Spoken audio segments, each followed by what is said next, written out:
to ask questions, and we have sections for questions. So, but please feel free to put your questions or comments on the chat, and we will be able to pick those up. And so at this point in time, I just want to move on and explain, present to you the goals and the agenda for today. So next slide, please.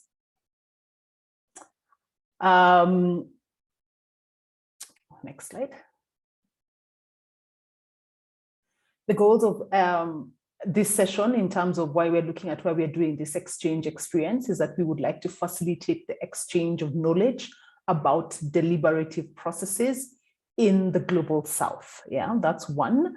The other day, just as a point, somebody told me not global south, but global majority and global minority. So I know that there are schools of thought that continue to just talk about the different terminologies for global north and south. So that's something that I had that was interesting.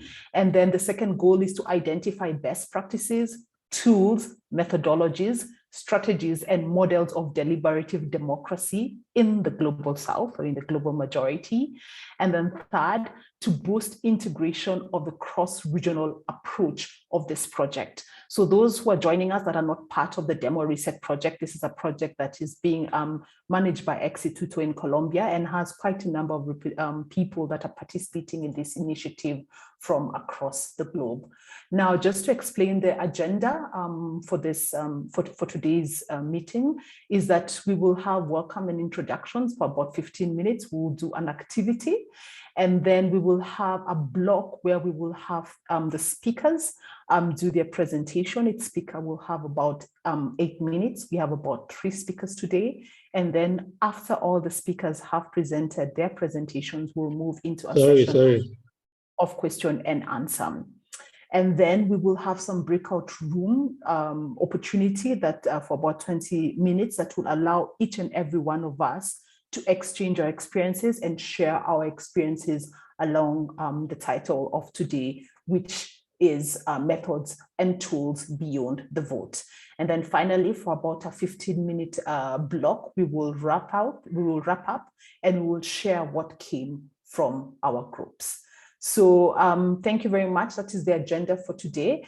I just want to briefly introduce myself. My name is Carol Kianguram. I'm co-hosting this exchange experience today. I work with People Powered, and it is a pleasure to connect with you. I also have my colleague, Mariana, if you want to just quickly unmute yourself and introduce yourself. Yes, thank you very much, Carol. Hi, everyone, and welcome to this workshop.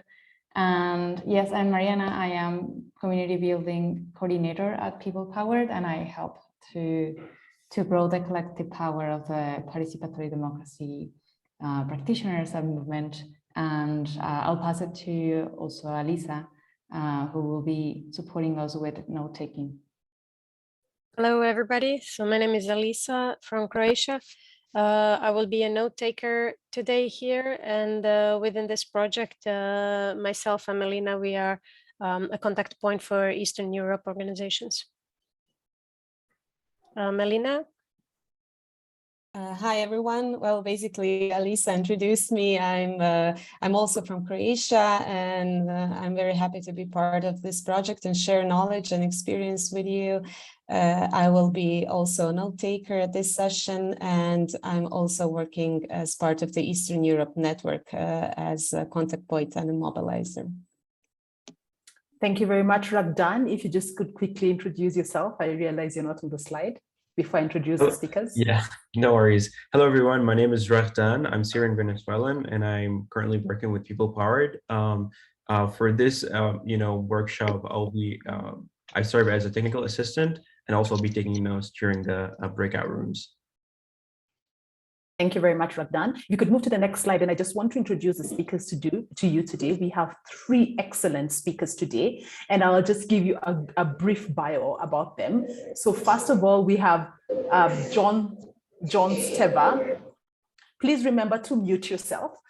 First of all, we have John Steva. John Steva is from I4 Policy, and John designs and facilitates new collaborations between individuals, communities, and governments. John also coordinated the Global Assembly. I hope most of you heard of it or participated in it, the first global citizens assembly on the climate and ecological crisis, and is also the co-founder and the managing partner of the Innovations for Policy Foundation, I4Policy. John has also founded the Office and Impact Hub Kigali and combines the experiences of working for governments, private sector, civil society, and international organizations with being an artist, community builder, and an entrepreneur. John is a member of various networks such as Democracy R&D and serves in a number of advisory roles such as the Africa Union Commission and European Commission's Digital Economy Task Force. He was recently just listed by Jeune Afrique among the top 20 people driving Africa's digital transformation. John, if you could just wave so that we can see you, we will hear more from you, but it will just be good to see you. There he is, and he's waving. Welcome, Karibu, as we say in Nairobi. Thank you, John. And then secondly, we have Judith. And Judith, I am not going to pronounce your second name because I am not going to massacre it, but Judith is from Cameroon.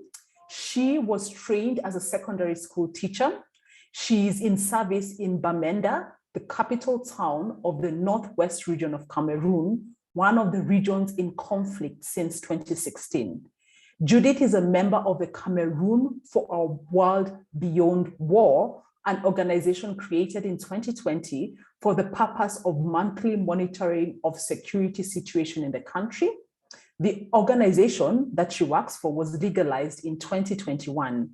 Judith decided to join it as a member so she could have a legal platform where she could not only share about the abuses of war, but also be part of the peace building project.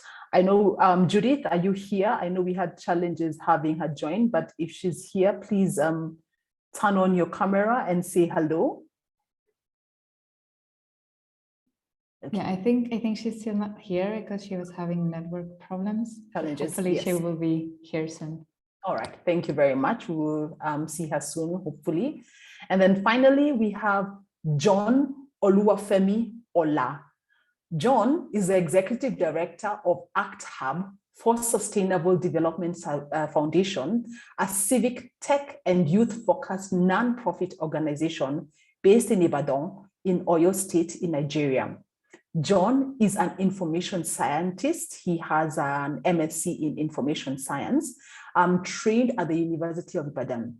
Currently, John provides young people in rural communities in Nigeria with economically sensitive skills and encourages young people to become active on civic issues.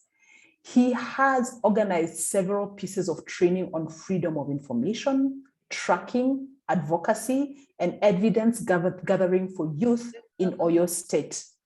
His initiative includes local government accountability, legislative tracker, people's report, and social and environmental accountability project.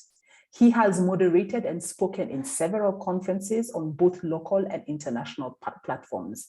He currently sits as a member of the Democracy Moves Advisory Board. John, please turn on your camera and wave to us. It's a pleasure to have you here with us today. There he is, yeah, in the blue shirt. So thank you very much. So as you've seen, we've got such excellent speakers lined up for us today with such experience. And I hope that we can just get a lot from them and ask the questions that we do want to ask and learn from the practices that they have there. So I'm really looking forward to today's session and hearing from them. And hopefully we will have Judith join us pretty soon. So we just want to move on into the next step, and we want to have an icebreaker to get to know each other a little bit more. So there's a Padlet here. If you could just, Mariana will copy the link onto the chat. And if you could just click on the Padlet, and then when you click on the Padlet, you will be able to have there's a plus sign. There'll be a plus sign at the Padlet on the link that you have, and add your name, pick a location and add the name and country, your name, your city and your country. And then if we could visit your city, where would you take us? Yeah, we have over 22 people, about 22 people on this call from all over the world. So it would be interesting if you just, clicked on the Padlet, on the link in the chat, write your name, your city and country, and then just maybe the name of or a location of a place that if we could visit you.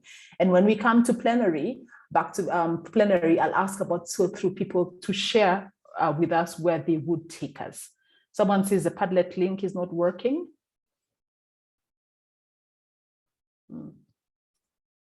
We had the same challenge in the exchange experience before. Mariana, are you able to share?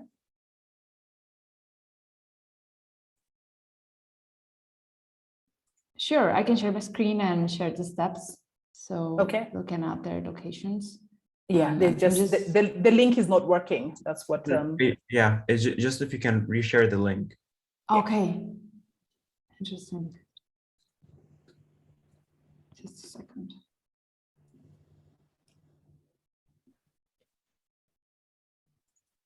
So, for example, yeah, because I saw that Rakdan shared. Yeah, could you try again? And I'm gonna quickly share a screen, Rakdan, so people can see. So, okay, it says it's super zooming. So if you want to add your location, you will see a kind of a pink circle. I see some people already added their locations, but you see a kind of plus symbol. And then you will add your location. So for example, you type the place. I am based in Guadalajara right now, and you add your name, your organization, and then you publish. So for example, we have someone, and we have John Stever in Kigali, Rwanda, and looking forward to see who else is. We see Melina and two more people in Dubrovnik, Lina, Alisa, and Maria. We have Skopje from Ardita Vashjili. I mean, we have Ardita from in Skopje. Yeah, will anyone like to volunteer to share if we visit you? Sure, I can share since my name is on the screen. Yeah, on the screen. So hi, Ardita. everyone. I'm Ardita from the European Policy Institute in Skopje. We also do deliberative polls in North Macedonia, and this year was our third year implementing a deliberative poll here in the region with the University of Stanford. If you visited particularly Skopje, I would recommend, or I would take you to Canyon Matka, which is very fairly close to the capital city Skopje. And of course, the heart of the old city, the old bazaar, where you can see the intertwinement of cultures and religions and everything that makes Skopje beautiful. Wow. Thank you so much, Ardita, for sharing that. Thank you. Who else would like to share? I see a number of people have put in. Can I see anybody's hands on who'd like to share? Calvin? Yes, Calvin, please unmute yourself and tell us, introduce yourself and tell us where you'll take us. Oh, hi, everybody. Thank you very much. My name is Calvin Jodisi. I am actually based in Nairobi, Kenya. I'm the founder, basically focuses on innovative democracy and social impact. So if you were to come to Nairobi, I would actually take you to our national park, which is quite very close to our city. So then you could actually go and enjoy to see the different animals, and then also take you to what we usually call the safari walk. Safari walk is more like nature walk, so you can probably relax your mind and think how you're going to be a more strong activist going back home again. So thank you very much. Thank you very much, Calvin. You have represented Nairobi in my home city as well very well. So thank you very much. Who would like to also share and tell us where they would take us in their city? Just please raise up your hand so that I can use the raise hand function.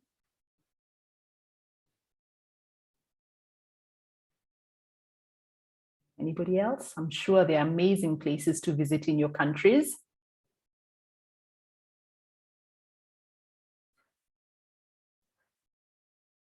A last volunteer, Abbas. Hello, good morning all. Morning to you. Yes, thanks for having me once again. Though I'm late, I'm sorry for coming late. Abbas Martula from Sierra Leone. In connection to your question, I would love to take you to diverse places, but few for now. Maybe probably will take you to the beach. We have beautiful beaches here. And we have number 2, Lonely Beach, Aberdeen Beach. All of these places are beautiful places. And I bet you, if you come, you don't want to leave again because you'll get the very best of everything that you would love to see. Additionally, since we are really working towards deliberative democracy, I would really love also as well to take you to the correctional centers in my country. Correctional centers, so at least you can see images, their conditions and their well-being and all of that, which is very important as well, because we do also work on those stuffs, and I think you really love to see and get first-hand information on these people. So thank you once again. I look forward to share. Thank you very much, Abbas. I will put Sierra Leone as one of my to visit places. And I see John wearing a shuka and saying he got that from Masai Market from Nairobi in Masai Market. So Karibu once more. So we would just now like to, if I'd ask Ragdan to go back and share the screens, we will now like to hear from the speakers. And so first of all, I will hand this over to John. And maybe just so you know, right now, Judith also joined us. So we are happy that Judith is here. Welcome, Judith. We already introduced you as when you weren't here, but we look forward to hearing from you in a bit. But for now, we will begin with John. So John, I hand over to you, giving you 8 minutes. Welcome. Thank you very much. Can you hear me? Yes, we can hear you. Okay, good. My name is John Oluwafemi Ola, and I'm from Nigeria. I'm the team lead for Act of Africa. So I'll be talking about when other voting option becomes the choice of the decider, and so next slide, please. So I have like 4 areas that I've loved to touch, but because of time, I'm just going to talk about 2, those that I highlighted in yellow. That's consensus method versus party system and structure versus existing laws in Nigeria. Then I'm not going to talk about representation accountability. I'm not going to talk about legislative tracker, although they are fantastic topic to touch, but I'm going to also talk about community scorecard. Yeah. So for consensus, in Nigeria, we, of course, as everybody knows, we practice democracy in Nigeria, but presently we are experiencing a lot when it comes to democracy in Nigeria. A lot of interferences are going into our type of democracy. In the first place, everyone needs to know that we practice a kind of federal system in Nigeria.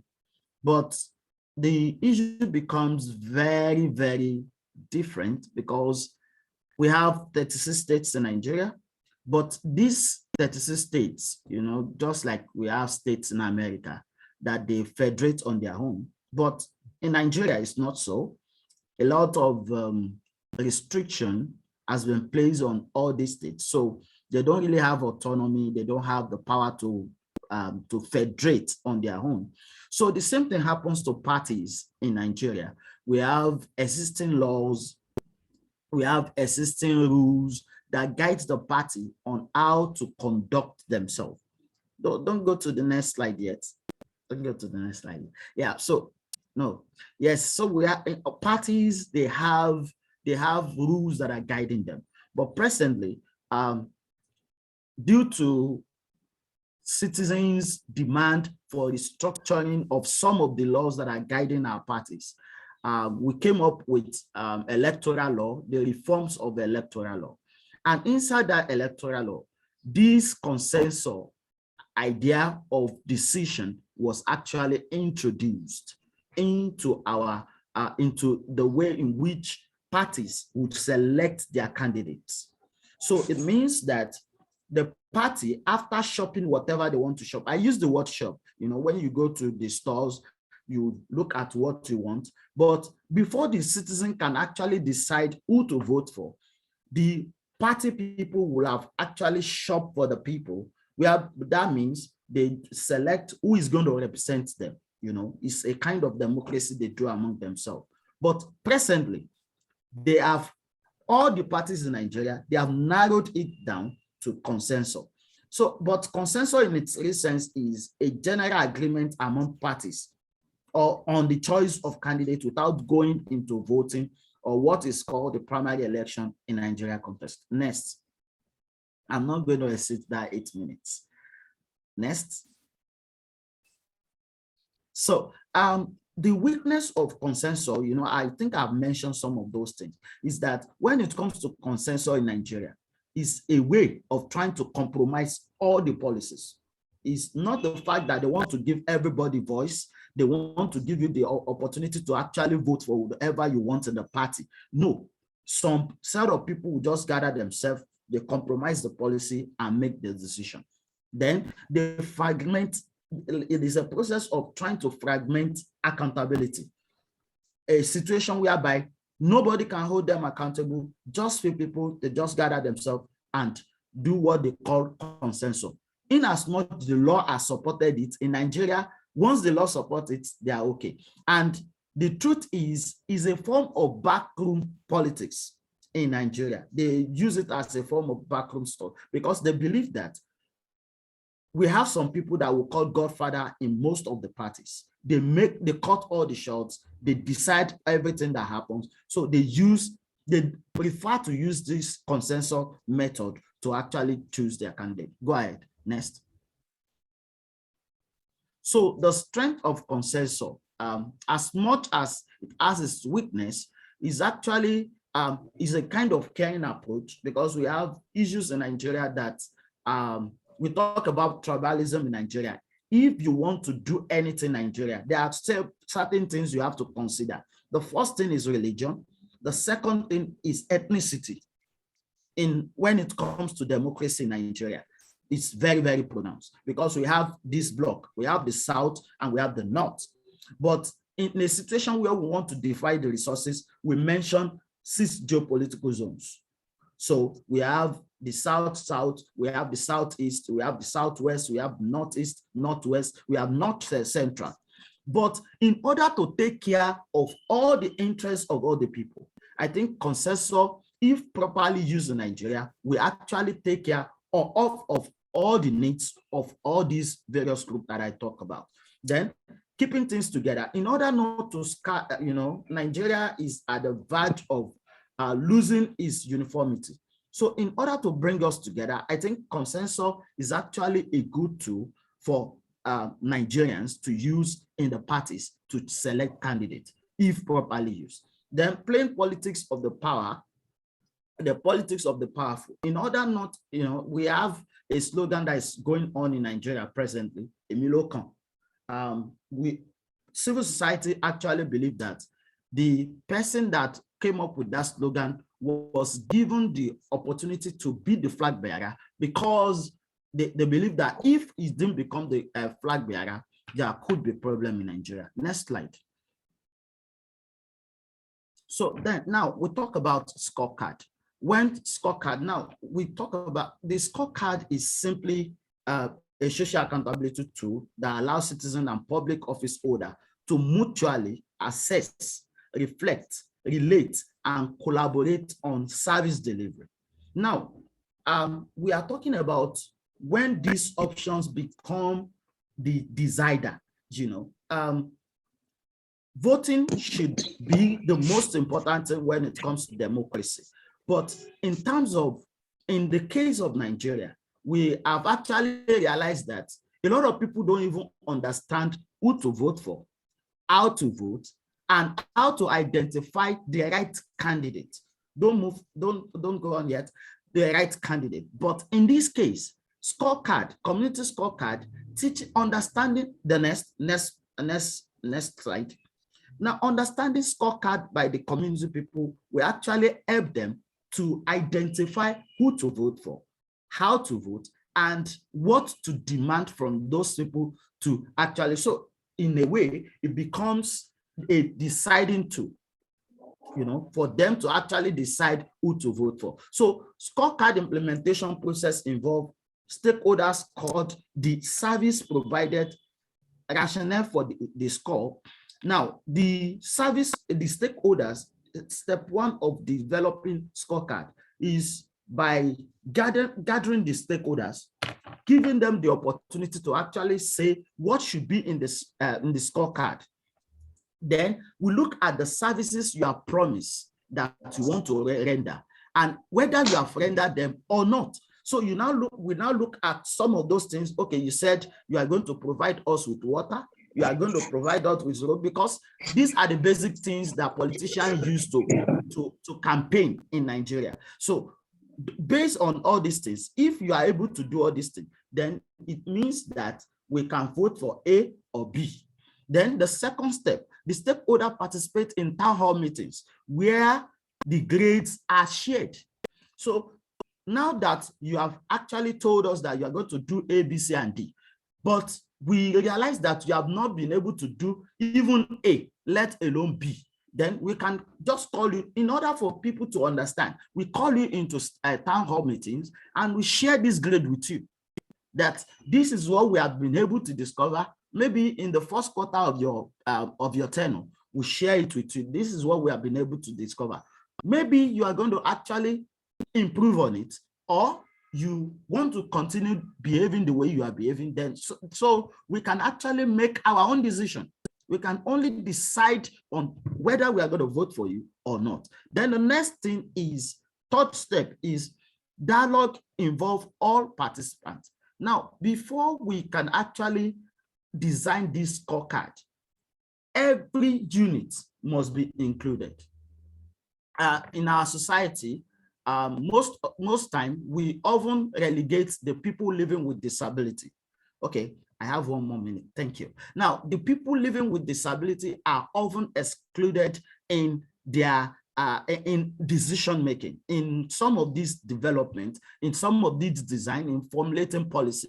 So we need to involve every stratas of the society, such as people living with disability. We need to involve the women, and we need to involve even the politicians themselves, who we actually want to grade, who we want to decide on whether we want to vote for them or not. Then step 4, review with stakeholders provided opportunity to discuss achievements and lessons. So when it comes to scorecard, we don't just design scorecard and just using it, but whoever we want to actually grade, they themselves, we give them the opportunity to be part of the reviewing process, so that by the time we are using this scorecard for them, it won't be against them, but for them.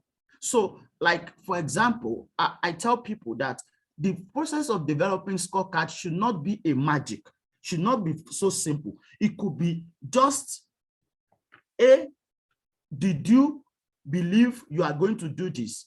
Yes, I'm going to do it. Then we write it down. Did you believe that we can achieve this? Yes, we can achieve it. And at the end of the day, if you are able to achieve it, then we'll give you a score.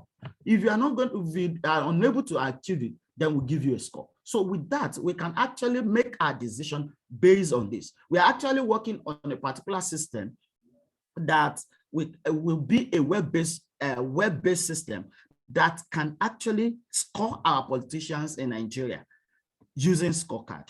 Next, I think my slide should be over now. Yes. Okay. Merit of scorecard for decision making. The first one, encourage performance-based decision. Number two, it is evidence-based in nature. Then third one is, it is easy to use and apply. Even those that are not formally educated can actually use scorecard. Then design process is simple and can be used by rural people. Next. Yeah, Thank you very much. Yeah. Thank you very much. Yeah, we'll have a Q&A later. So just added that people can ask questions to the chat and we will review them during the Q&A. Thanks. Thank you. Thank you so much. Thank you, John, for sharing the experiences that you have from Nigeria. Very interesting approaches, especially even the scorecard that you ably explained to us.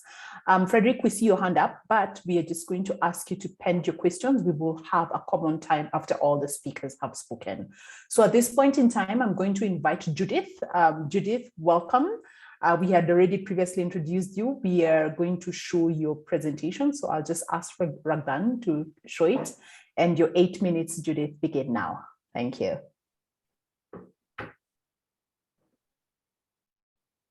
All right. Thank you. Can you hear me? Yes, we can. Okay.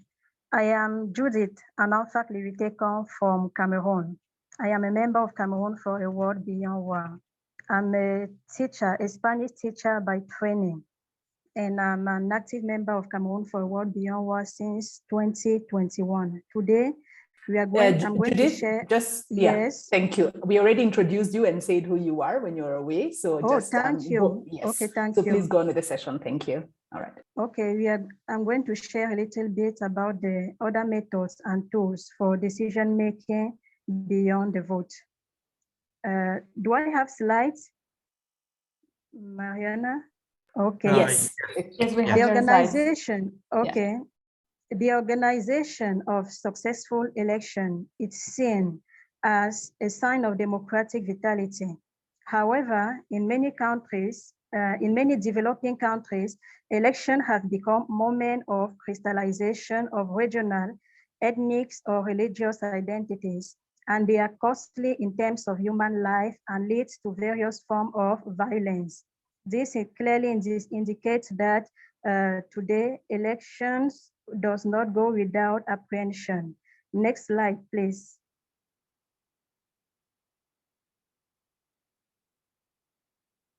Okay, this takes us to talk about the limitations of the vote as method for democratic decision making. Many factors call into question the credibility of elections and the effectiveness of the expression of the people through election. These factors are namely abstention and fraud.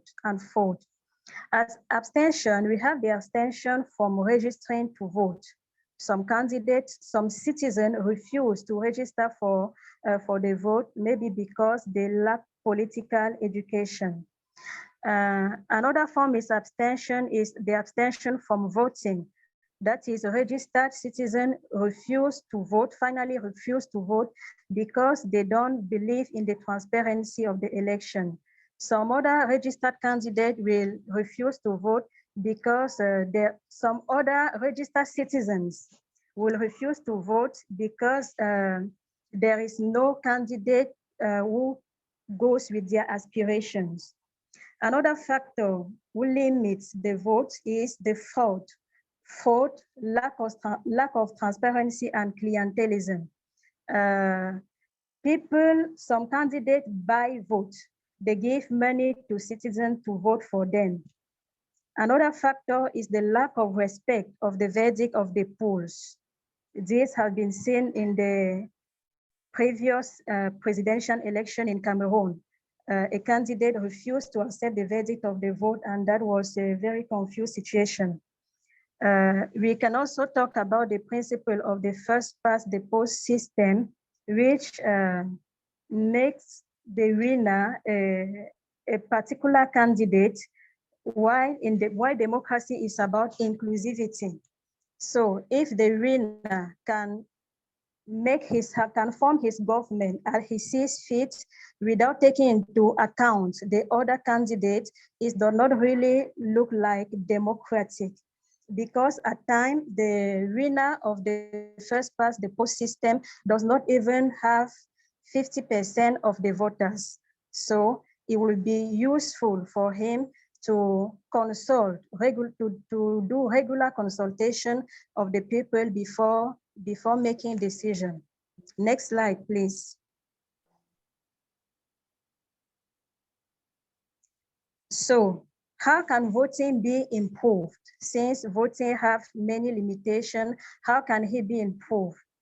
Despite the limitation of the voting, we know that voting is unavoidable in a democracy because it is not possible for a whole population to agree on any little single subtopic. That's why voting is necessary, but it needs to be improved. To improve vote, the state should ensure political and democratic culture of people, because people are ignorant. That is why they sell votes. They can give their vote to a candidate for a piece of bread, because they are ignorant. And to fight more efficiently this ignorance, the state should include political education in the form of awareness raising in the secondary schools curriculum, and also bring back the voting age in such a way to allow to more young people to participate in election. Because in many developing countries, in our country, for example, young people are the majority of the population, and when they are out of the vote of voting, the result of the poll cannot really show the desire, the will of the people, because a big party of the population, that is young people, have been left apart. Also, the age, we said the age of the vote should be low, because we can see in Cameroon, for example, that at 18, a young person can be imprisoned, can go to jail. How is it that somebody can be responsible as to go to jail, to prison at the age of 18, but cannot cast a vote? So the age of the vote should be low. Next slide, please.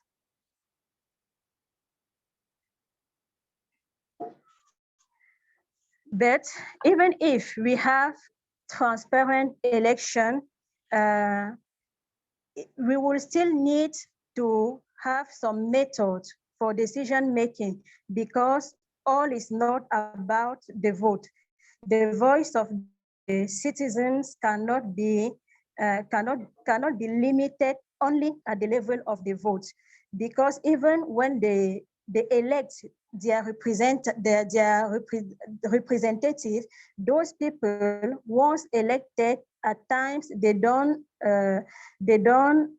respect their promises. They don't act for the goodwill of the common interest. So the people in a democracy have to daily be part of the decision making. Some methods to do that are, for example, civil disobedience. We have civil disobedience when citizens publicly refuse to submit themselves to a law that is deemed unjust.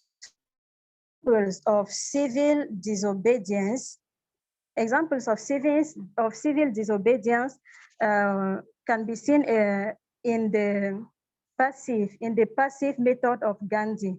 We can see on this image a quote of Gandhi's: civil disobedience becomes a sacred duty when the state becomes lawless and corrupt. Judith, just quickly, you have 2 minutes left. Another method is the hunger strike. A refusal, when people to denounce a situation that is unfair, that is disfavorable to the people, enter in hunger strike. This calls on the community, the international community, on the country concerned and the problem at hand, and this can take the government to change and to consider the problem. Another method is trade union grumblings. Thanks to trade unions through strikes, for example, many times the government consider the people's voice and take into consideration their reclamations. In Cameroon, for example, in 2012, because of a strike of teachers for the secondary and basic education, the government allowed them to have a bonus of research and documentation. Another method is peaceful protest marches. This is also among the Gandhi's civil disobedience methods, or passive method of disobedience. Peaceful protest marches is among the tools used in Cameroon. After the last presidential election, we saw some protest marches. Also, during the last crisis of COVID-19, some oppositive party performed a peaceful march to ask for justification on the management of COVID funds, and the government reacted openly. How to say it? Una encuesta Survey, polls. Thank you. And give explanation to the population. Next slide, please. Civil disobedience.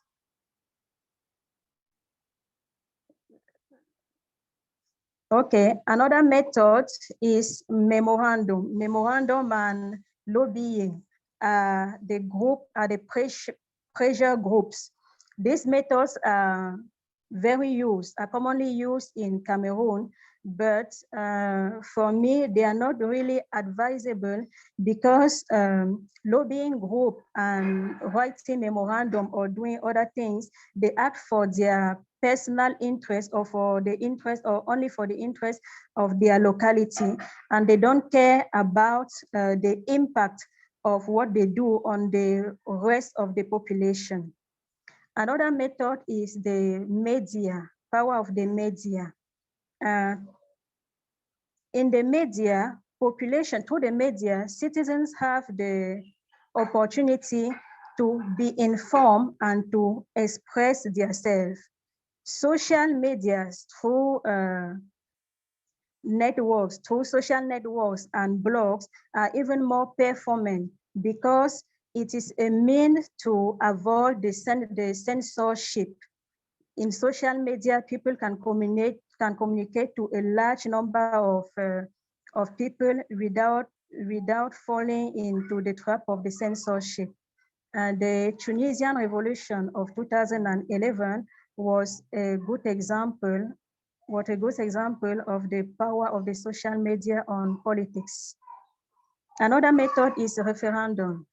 It is true that referendum is nothing but a form of vote, but it has its particularity is that with the referendum, the population, the citizens are directly speaks directly. They don't choose through referendum, the voice of the citizens is directly heard instead of the voice of their representative.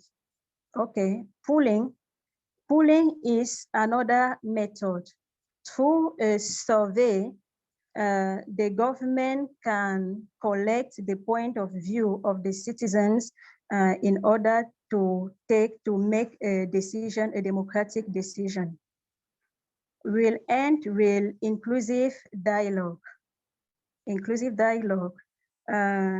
Inclusive dialogue is another best method because with the dialogue, all the stakeholders of a given situation are invited around the table, and the topic can be discussed and good decision can be taken. Okay. Thank you. Among all the methods we have just listed, the one we most prefer are civil disobedience, inclusive dialogue, communication by the media, and pooling, because these methods are less likely to turn into riot or to cause violence. Beyond the votes and other good methods, to efficiently improve our democracy, we need to improve our humanity. This will help avoiding selfishness that causes injustice, bad governance, and even wars. If each and everyone normally empathizes and sympathizes as a human being, we will all act for the common good as we open and listen to the voice of our conscience. That is one of the commitments of Cameroon for a World Beyond War as part of the Ignite Cycle program. That is focusing on the common humanity of people as an approach to stop systemic injustice and enhance good practices. Okay, the images you can see here on the screen are the civil. Thank you, Judith. We'll ask you to wrap up. During COVID. We'll ask you to wrap up, Judith. Okay. We'll pass the time. Okay, I'm through. Yep. Thank you for your keen attention. Okay, thank you so much, Judith, for sharing the experience, especially in Cameroon, and bringing to our attention some of the key issues that border on human rights that are just not observed, and also for sharing with us your preferred methods of engagement as you see it in Cameroon. So at this point in time, we're going to move on to John, and John, will pass it on to you. John, you'll share we don't have your slides, so you will share with us your slides, and I'm putting on my timer for you. Thank you. Thank you, Carol. Hi, everyone. Really happy to be joining you. I'm going to be talking a little bit about something that we call the I4Policy process, and it's essentially a meta-level tool that we've been working on, kind of iterating on over the last 4.5 to 5 years. And it's really a tool that's designed. It's really a tool that's designed to support governments, but also civil society, communities, individuals, to really think about the overall policy cycle, the policy and decision-making process, to be able to kind of modularize that process, to start to imagine and find new ways of bringing in democratic innovations. So the tool itself is really kind of meta level, and I'll go ahead and share my screen and to walk you all through that really quickly. And I'll just let you know that we're intending to offer a masterclass through Demo.Reset as well. So the sort of 8-minute introduction to this today is really a bit of a teaser about the process. And if you're interested to dive a bit deeper, of course, we're going to have an opportunity for questions later, but we will be offering a masterclass about this as well. All right. You know, the I4Policy process, what it is, it's really an ontology of policymaking, and it's trying to break down the policymaking process in a way that's understandable for anyone being involved, to create really a common vocabulary for thinking about policymaking. So all of this stuff for all of us in the sort of policymaking democracy space shouldn't be really surprising. When we think about the policy cycle, we think about agenda setting in the beginning, which is really where you kind of identify what are you going to work on. The drafting phase, where you actually then start to develop potential solutions. It's where you sort of brainstorm, it's where you review and consult and iteratively draft a document.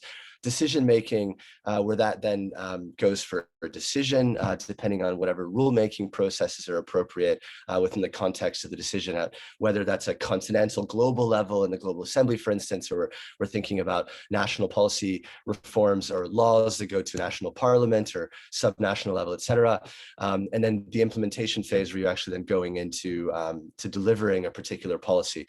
And so what we've done is we've developed within each of these phases of the policy cycle a series of action steps that are really modular. So within the agenda setting phase, we think of 4 steps. So empathizing, so understanding the needs of the sort of policy makers, policy users, the people concerned by policy, going into initiating a policy. So really launching a policy process, defining what the policy process is going to be concerned with, and then starting to prioritize what problems will be addressed by a particular policy reform process.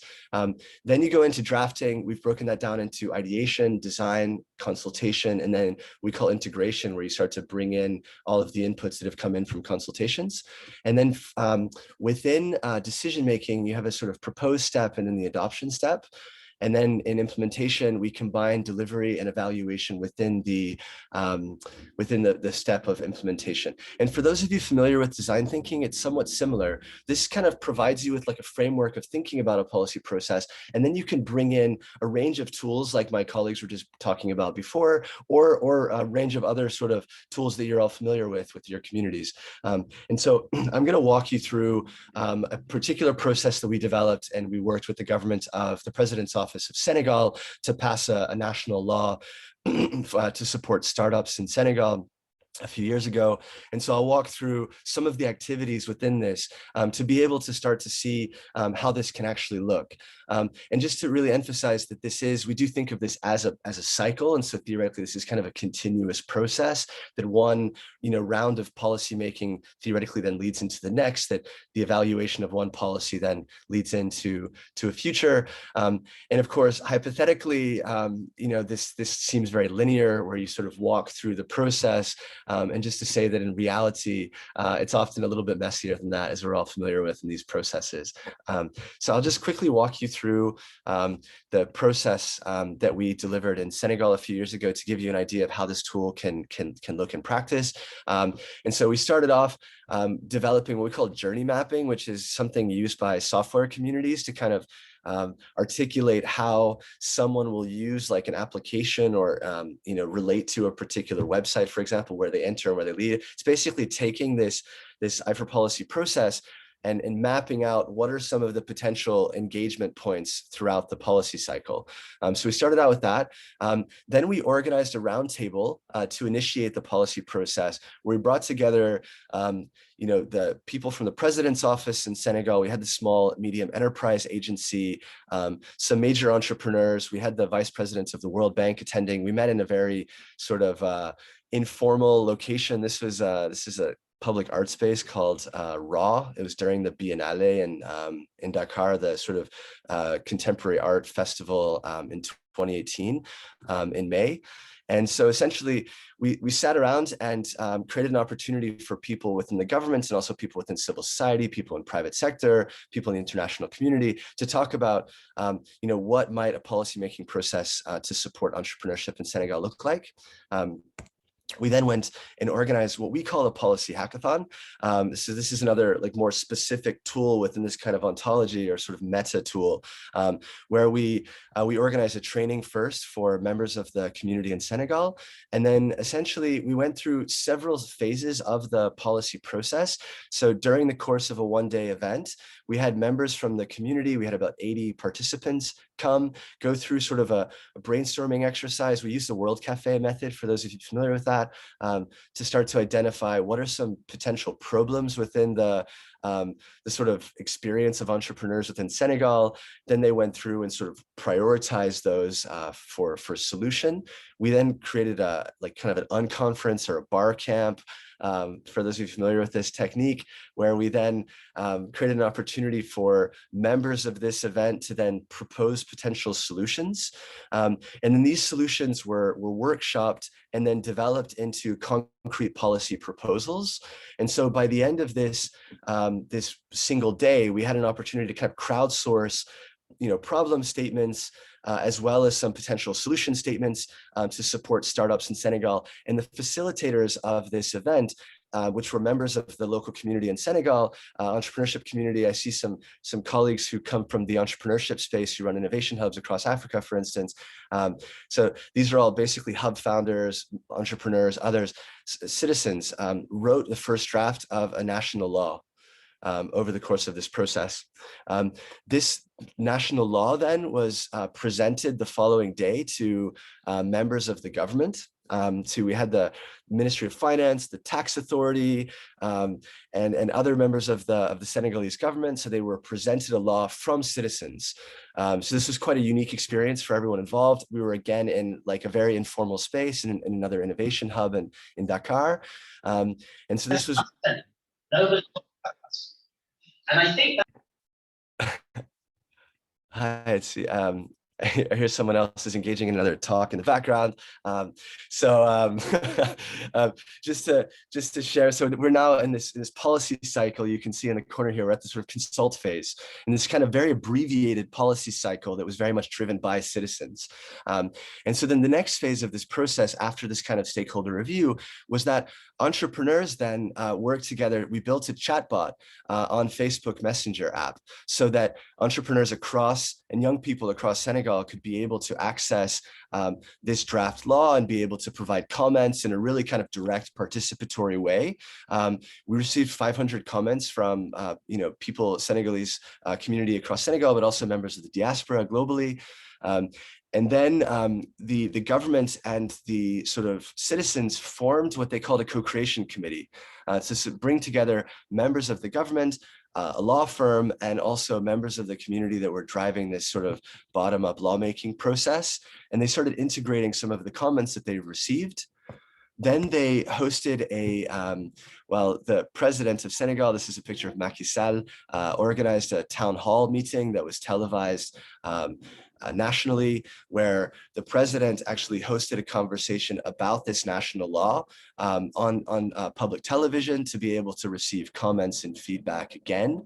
And then this co-creation committee continued to meet from around November 2018 until October 2019. And just to be, with the context of these policymaking processes, it's always important to be mindful that a lot of other things are always happening in parallel. There's a presidential election in the meantime, so it's one of the reasons why this process took a long time. But essentially in October 2019, the co-creation committee, again, bringing together members of government and citizen groups and a local law firm, were able to then submit what had become then the 20th version or 20th iteration of this law, then presented that to cabinet. So the law was then approved by cabinet and submitted to Parliament on the 6th of November in 2019. And then the law was adopted in December 2019 by the National Assembly in Senegal. So this was essentially a citizen drafted and kind of facilitated law that went through essentially 19 months of co-creation to be able to then be passed by the National Assembly. And then in the sort of French system, and this is what's important to recognize, that you can kind of overlay this ontology or this sort of meta tool on top of a bunch of different types of policymaking processes or levels of government. In the case of the French system, once you then have a law, you need to then be able to articulate what are called the décrets d'application in Senegal. So the actual, in English system, sometimes these are called ministerial orders or implementation decrees, essentially to articulate how the law will be implemented or operationalized.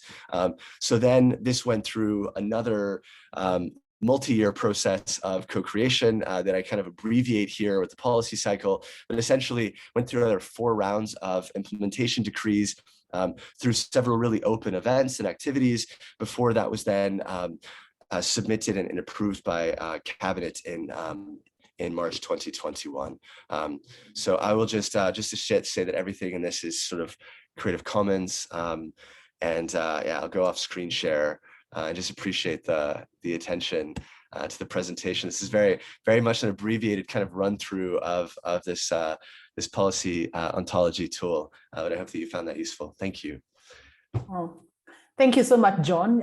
Yes, I think that was really what we would call a people-powered participatory policy-making process. I am sure there's just a lot that we can learn from you, so thank you for that. And so we will now move on to the section of questions or comments. And what questions do you have for the panelists? Because of time, we are going to have about Mariana tells me we'll have about 5 or 6 minutes for Q&A. We will just ask you if you could either use a chat, put down your question, or raise up your hand. Could I ask that you're very brief with your question and tell us who you are, who your question is targeted towards? Is it John Seva? Is it Judith? Or is it John Oluwafemi? Yeah. So I see Petreski's hand up. I see Calvin's hand up. I'm taking a third one. I see Frederick's hand. So we will begin with Patriska, Calvin, then Frederick. Please make your questions very brief and direct them towards a speaker. Okay, thank you. Yes, thank you for the excellent presentations. Actually, I have a question for John. John, could you please explain what were the main challenges about you through this process? Maybe challenges with the stakeholders or maybe challenges with the policymakers, and can you share some tips and tricks how this process to be more successful and to be with this achievement? Petreski, we have two, it depends on how you pronounce it. So we have John S. and John Oluwafemi. Which John were you directing your question to? The last John. The last John Seva. All right. Okay. Thank you. Frederick, your hand is up. Please ask your question. Yeah. Thank you. I have a question for the both Johns. For the first John from, I think, Nigeria. I think I'm keen to understand how they develop their indicators for the scorecard. Is it the community that developed those indicators, or is it a consultant, or it is based on a national standard of indicators? And for the John Steva, I think that was really quite useful.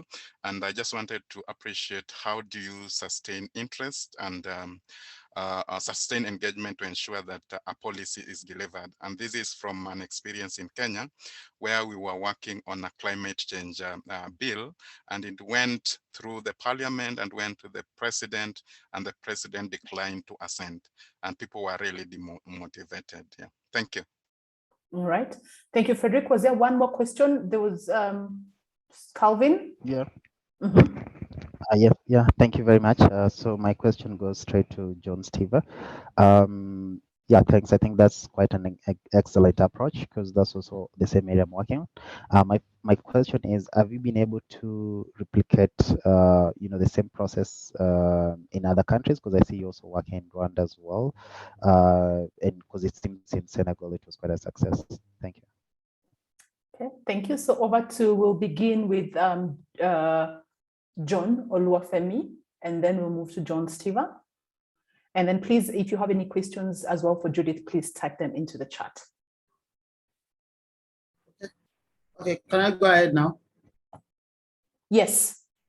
Okay, good. The question, the indicator, how do we develop the indicator? Yes, we have actually realized that when coming up with some of these measurement tools or method of trying to measure the performance of our political office holders, we often make them so difficult.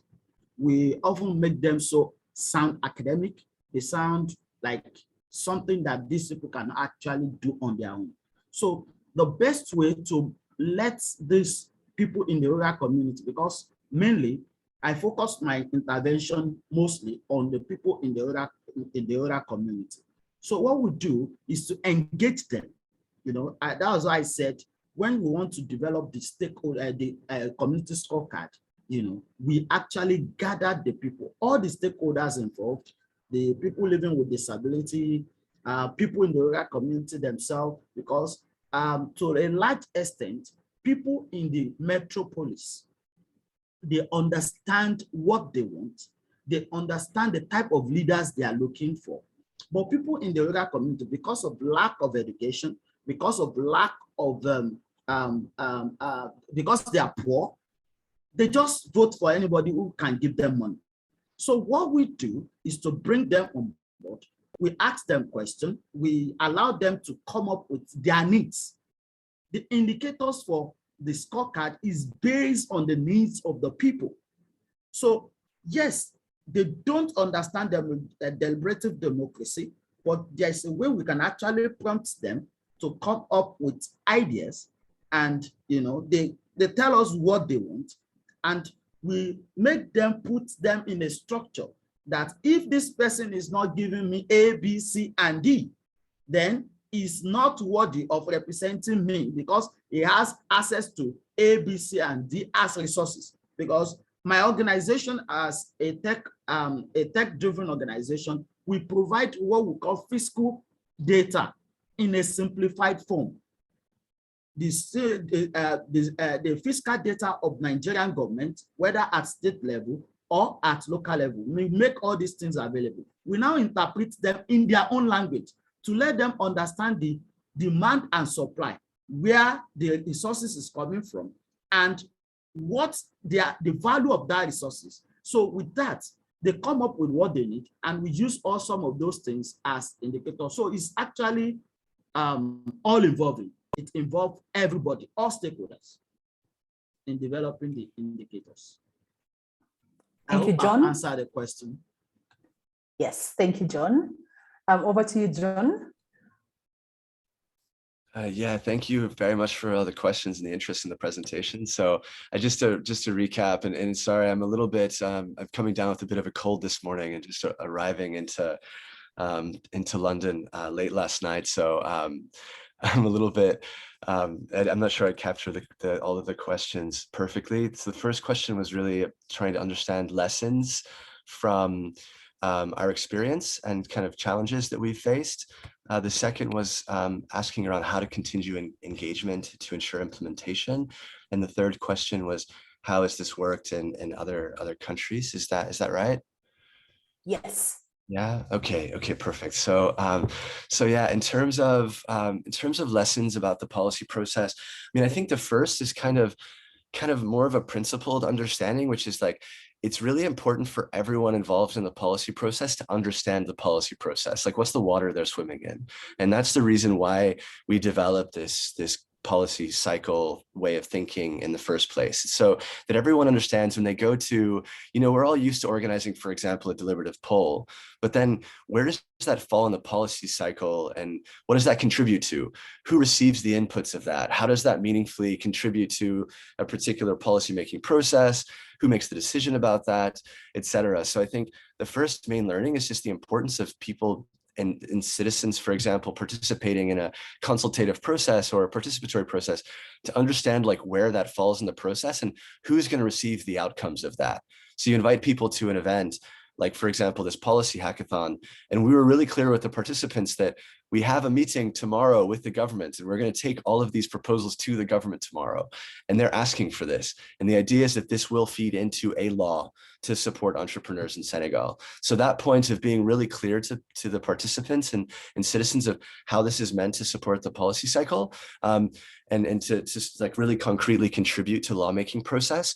The second is to like, and again, it's about the sort of ontology. It's to not be too fixed to a particular way of doing things. We all like have experience with a particular methodology that maybe worked in a particular country, and that speaks a little bit to Calvin's question about experience in other countries. Like, maybe a policy hackathon worked amazingly well in Senegal, and maybe it's not the right, maybe it's not perfect for another context for whatever reason. So it's like to just be really open to allowing things to kind of change and evolve. Another lesson is to, at least in our experience and the way in which we've designed this ontology, to use this kind of thinking of Jenny Mansbridge, who a sort of Harvard professor, who political scientist, who wrote a book called Beyond Adversarial Democracy. So we think of this as like a non-adversarial approach. It's not necessarily appropriate. You wouldn't necessarily think about using, for example, nonviolent civil disobedience in this particular process, because that's oftentimes sort of a way of sort of rejecting a particular stance from the government, for instance.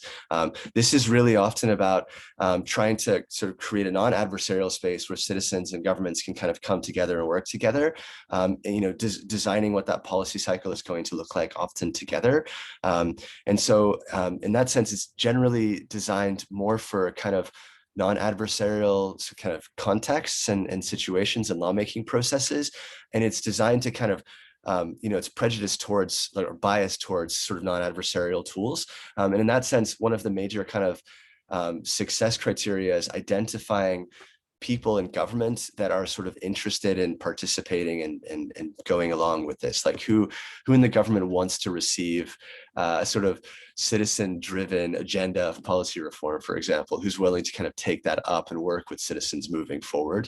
So those are a couple of thoughts to share around sort of lessons. In terms of continuing engagement into implementation, again, like the implementation phase is itself a phase of the policy cycle, and there are ways in which we can think about different tools. So the scorecard, for example, that John Oluwafemi was talking about, could be a really good example of keeping citizens engaged with the government to kind of offer kind of a scoring of how the government is doing in delivery, for instance. But there are a whole range of other tools that could be imagined, and it's really, I think, the extent to which implementation, matches in a way the beauty of the co-creation process. For example, the Senegalese Startup Act that I was just sharing, where we had more than 1,000 citizens engaged over 19 months of more than 50 different interactions.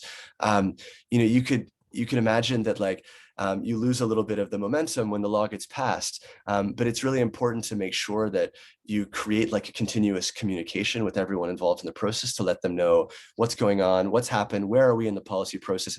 Okay, now the law is passed, now we're working on the implementation decree. So it's kind of maintaining that continuous dialogue and creating kind of, in a way, the transparency of where the law is in that policy cycle. If it isn't being implemented, why not, et cetera. And then in terms of the final question about how has this worked in other countries. So this is a policy cycle that we use to kind of structure our thinking as a foundation in terms of how we support policymaking processes. And we use it at the subnational level with municipalities.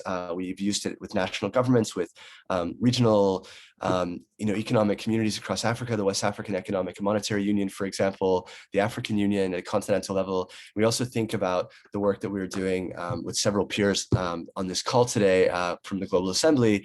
We use it also to think about how we structure sort of engagement at a global level, where in that case, we were really reimagining what global democracy can look like. We weren't trying to overlay on top of a particular kind of decision-making structure, because there isn't really an effective one at the global level to address climate, obviously. And so where we think about what might a policy process at the global level, for example, look like that brings citizens in. So it's really a way of structuring your thinking. It's really what the tool is developed for, and being able to kind of communicate that with policymakers, but also with citizens, et cetera. But in terms of the policy processes around Startup Act development, that's really an area where we have a tremendous amount of experience. So in Senegal, we've used the tool. We use this also in Rwanda, as you mentioned, Kevin. Like we worked with the Ministry of ICT in the Rwandan context, so different. It wasn't with the president's offices in Senegal, it was with the Ministry of ICT in Rwanda. And we went through a very different process. We used the same tool. It'd actually be really interesting to share with you the case studies of both countries, because the actual interventions were very different. We were working in Rwanda on a national startup law. The startup law process in Rwanda actually then identified that we needed to create a national policy framework for innovation and entrepreneurship before we could have a law. That the sort of rulemaking process in Rwanda was such that the government needed a kind of policy framework that articulated the elements of the law that would be approved by cabinet before then the law would be developed that would then be sent to parliament. So in Rwanda, the process in a way was a little bit deeper. It ended up we kind of went through a policy cycle of developing a startup law. Then we went back to the beginning and started developing a national startup policy framework. And it was during COVID as well. So, we restructured the policy hackathon intervention into rather than being like a one-day super intense in-person meeting, we did it through like three sessions online that was much more open. Instead of using a chatbot, we did some different digital engagements in the Rwandan context. We developed kind of more of and we're in the process actually of building a sort of continental citizen engagement platform, a digital engagement platform for the African Union right now. And some of these tools hopefully will be more available in open source formats in the next months that we could share with you all. But we have developed kind of a forum. It looks like Reddit, but on Trello columns, if that makes sense to some of you. Like essentially, we create kind of this Reddit kind of exchange or sort of dialogue where we then had online an opportunity for people to engage where they could submit proposals and then discuss those proposals online for the law. So the kind of ideation proposal making format in Rwanda was much more kind of open at the early stages of the process. And in Rwanda, we also organized a very kind of like a crowd assessment. So we also did a little bit more of a robust assessment of the kind of issues, and kind of did we did kind of these town hall meetings where we were able to kind of share, this is the assessment from like a expert driven, quantitative perspective of what the issues are. And then what do you think? And then kind of opened up a discussion and literally created kind of a traffic light system of assessing different elements of the sort of private sector environments in Rwanda. So a bunch of different kinds of things, but we've used this tool for supporting entrepreneurship and innovation policy reform in more than a dozen countries across Africa at a sort of national level. And you see national laws passed in Senegal, in Mali. We have draft laws in Ethiopia, in Rwanda, in Nigeria, with the president's office in South Africa, and a bunch of other countries. So yeah, I hope that is useful. Thank you very much for the questions. Thank you, John. And it's thank you for sharing that. And as you said earlier on, this will be also a focus of the bootcamp. So hopefully we will have some of the people here within the bootcamp to go through the process more in depth. Now, time always ends up being so difficult in this tiny places. And I know there are other questions on the chat, but we just also wanted to give the opportunity for everybody just to share with others in groups in terms of what they're doing. And this is going to be relatively short. And so Mariana, maybe very quickly, you'll just tell us what we will do. And if your speaker is in your group and you had more questions, maybe you could ask them then. So Mariana, but very briefly, yeah. Thank you, Carol. Yes, as Carol was mentioning, I mean, the presentations were super interesting and we all want to know more about the presentations, but also we know that all of you have a lot of experiences that can share and everyone can benefit from. So yeah, we were preparing some boards for all of you, but we can just have breakout rooms where each of you will share briefly, no more than 1 minute, tool, mechanism, or method that you have used for decision making beyond the vote. So I'm going to be opening the breakout rooms. We're going to be back in 6-7 minutes. And hopefully you can kind of get the chance to hear more experiences of others. So see you in a bit.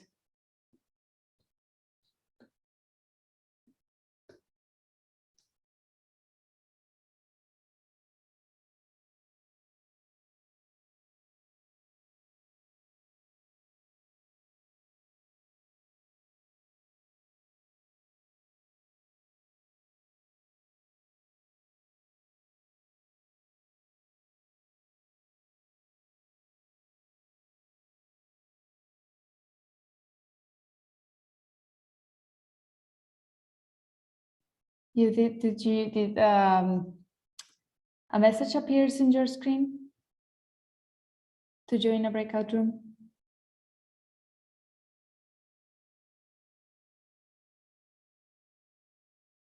Hello.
Hello, everyone. Welcome back.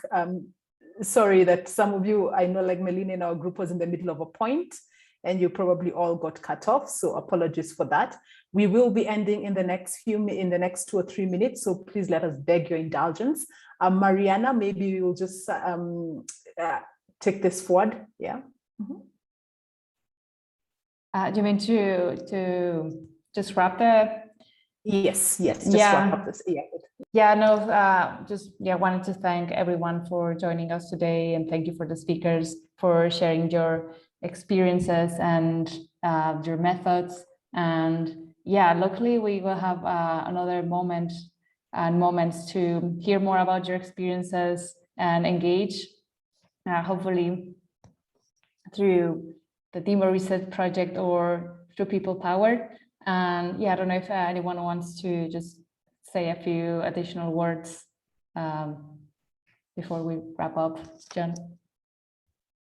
Yeah, I just wanted to share that there were a lot of questions. There were a lot of questions about the policy process. I was just in the middle of answering one from Tim in the chat about how this works in more authoritarian contexts. There's also a question from Kunal about how this works in more like kind of elite or closed systems that are heavily consultancy driven, for instance. And these are some amongst other topics that we'll explore in the masterclass that we're going to be offering through Demo.Reset. So I'd really love to invite you to that if you're interested. But also love to learn from you all what tools you have in mind that could sort of work within this context, and sort of whether that's supporting implementation or evaluation or otherwise. Would love to really learn from all of you too. But wonderful to be together today. Thank you. Great. Thank you so much again to everyone, and hope you have a nice rest of your day ahead of you. Thank you. Thank you so much, and thank you to all the speakers. Bye. Thanks to all the speakers, It's really amazing. Thank you. Thank you, everyone. We look forward for the next session again. Thank you. Thank you. Bye. Bye-bye. Moderator, you're wonderful. Thank you. Thank you very much. Thank you. Bye-bye, everybody. Bye. Thank you. Bye-bye. Bye, everybody. Thank you. Bye-bye. So we have communication. Bye.